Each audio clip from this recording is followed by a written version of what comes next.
What's up, everybody? Welcome back to the channel. Today, I'm gonna show you guys why you're not hitting anybody with your techniques and how to fix it. What up, everybody? Everybody, what's up, everybody?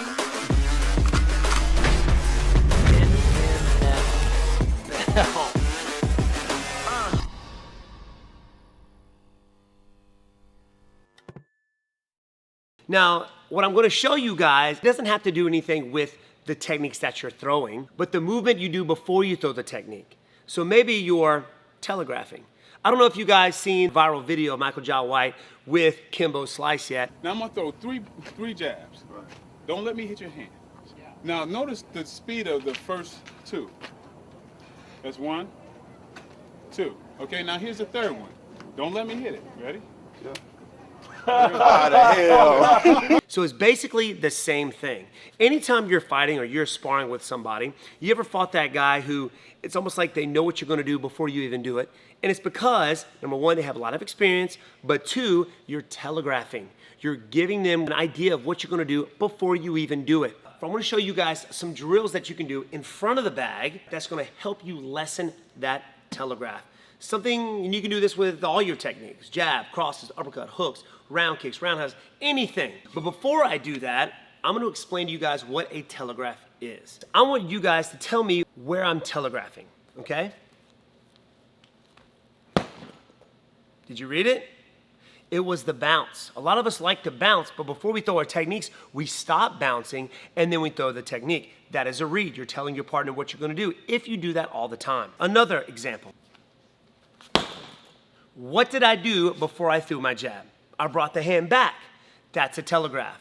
And with somebody really good, the more experience they have, can read those little things. So you gotta be careful. And maybe that's why you're not hitting your partners. You're letting them know, okay? One more. You guys tell me where my telegraph is.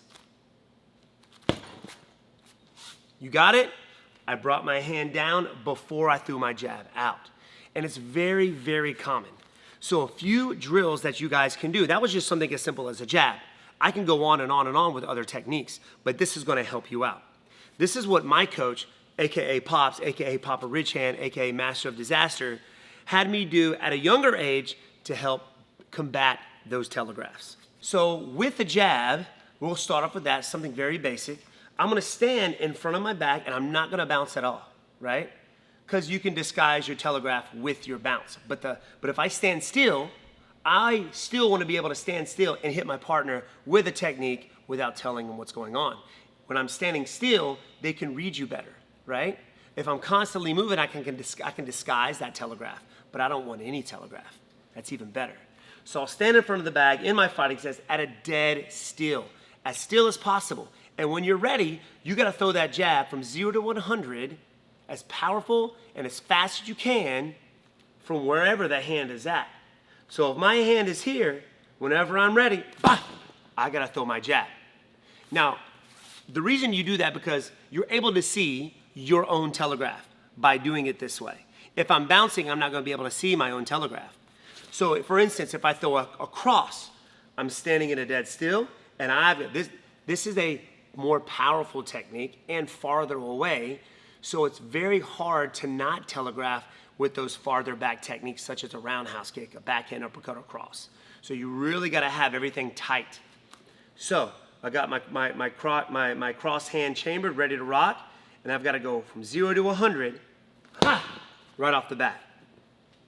Now sometimes you'll see this before you throw the cross. People will read that.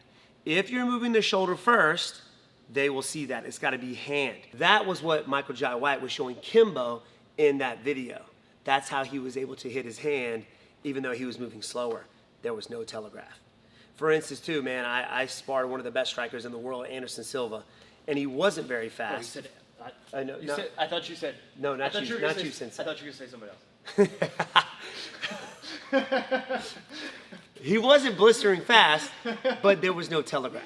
My man Sensei Seth is very good, especially when it comes to kicking. His kicking ability is awesome. That chubby surprise? Chubby surprise. 0 telegraph on that bad boy. Yeah. So what is one of the most common kicks that you see people telegraph? So from like a T perspective, one of the most common ones that I see is people just like picking up their opposite leg, pretty much anything that's like getting momentum to come up by doing something extra, like taking a small step to gather themselves and being like, you know a kick's coming. Or take like a step, kick, right? Yeah, just anything that's super obvious. That's why naked kicks in the UFC, like you hear people all the time talk about hide your kicks, cover your kicks. Right. Because as people get tired, it's hard to get the lowest part of your body up to the highest part of people's head.